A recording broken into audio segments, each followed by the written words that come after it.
काला जुखेड़ी Lawrence Bishnoi gang का इनामी हथियार तस्कर रिजवान अंसारी गिरफ्तार, क्राइम ब्रांच की बड़ी कार्रवाई। दिल्ली क्राइम ब्रांच की एंटी गैंगस्टर स्क्वाड ने कुख्यात काला जुखेड़ी लॉरेंस बिश्नोई गैंग के एक महत्वपूर्ण सदस्य और वंचित हथियार तस्कर रिजवान अंसारी को अत्याधुनिक हथियारों के साथ गिरफ्तार किया है। रिजवान बुलंदशहर और खुर्जा उत्तर प्रदेश के 2 मामलों में अवैध हथियार सप्लाई के लिए वंचित था और उस पर यूपी पुलिस ने 25,000 रुपए का इनाम घोषित किया था।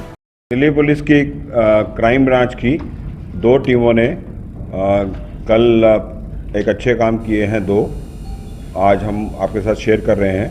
पहला तो हमारी जो सेंट्रल रेंज की टीम है, जिसको एसीपी पंकज अरोड़ा देखते हैं, और डीसीपी विक्रम जिन्होंने अभी क्राइम ब्रांच ज्वाइन किया है, उनके नेतृत्व में, और उनके साथी ASI Satendra, ASI Yashveer, ASI Lukman, head constable Mohit Malik, head constable Sudhir Yadav, W constable Simran और इंस्पेक्टर सुनील कुंडू, और साथ में एसीपी राजकुमार।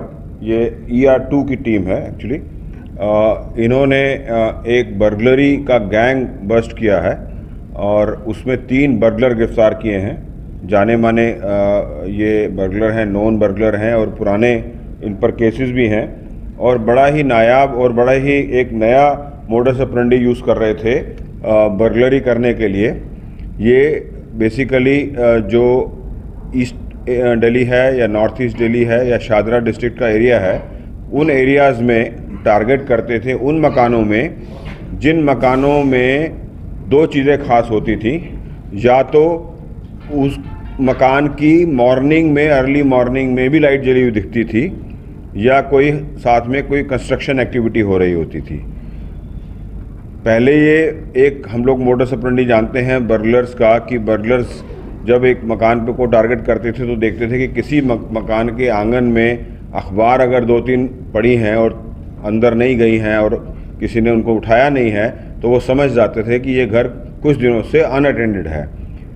अब जो एक नया तरीका इन्होंने निकाला है, क्योंकि कई बार हम लोग सब जानते हैं कि घर को छोड़कर जब जाते हैं तो लाइट्स ऑन करके चले जाते हैं कि चोरी करने वालों को या चोरों को ऐसा प्रतीत हो कि घर में कोई है। तो जिस घर में सुबह सुबह अर्ली मॉर्निंग लाइट जल रही है, उससे ये इंडिकेशन लेते थे कि ये घर लॉक्ड है और घर के लोग कुछ दिनों से यहाँ नहीं रह रहे हैं।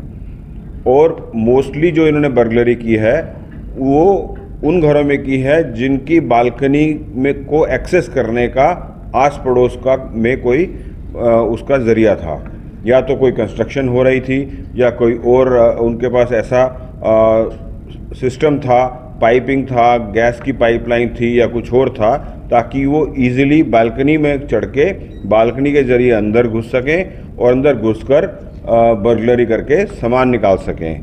तो जो 3 लड़के हैं, पहले हमने 2 लड़के गिरफ्तार किए। एक अर्जुन को गिरफ्तार किया हमने पहले, और अर्जुन के साथ हमने फ़हीम को गिरफ्तार किया, और इन दोनों की पूछताछ के बाद हम लोगों ने सुहेल अलियास आमिर को गिरफ्तार किया। और आपने जैसा अभी देखा होगा, काफ़ी बड़ी मात्रा में इनसे बरामदगी हुई है, काफ़ी चोरी का सामान मिला है, और अगर काउंट करा जाए तो 30 से ऊपर तो ज्वेलरी के आइटम्स हैं, जिसमें गोल्डन मेटेलिक चेन है 9, पेंडेंट हैं 4, सिल्वर मेटेलिक पेंडेंट है 1, रिंग्स हैं, मेटेलिक पेंडेंट हैं, गोल्डन सिल्वर पेंडेंट्स हैं, गोल्डन ईयरिंग्स हैं, गोल्डन ब्रॉच हैं, गोल्डन मांग टीका है, और बहुत सारा सामान है। 30 से ऊपर की ये ज्वेलरी के आइटम्स बरामद हुई हैं। 6 घड़ियाँ इन लोगों से बरामद हुई हैं। 6 घड़ियाँ ये जो हैं काफ़ी महंगी वाली घड़ियाँ हैं, वो इनसे बरामद हुई हैं। 10 मोबाइल फ़ोन और एक टैब जो है वो इनसे, मोबाइल का टैब जो होता है वो बरामद हुआ है। और अभी तक फ़िलहाल 6 मुकदमे हमारे इनसे कनेक्ट हो चुके और वर्कआउट हो चुके।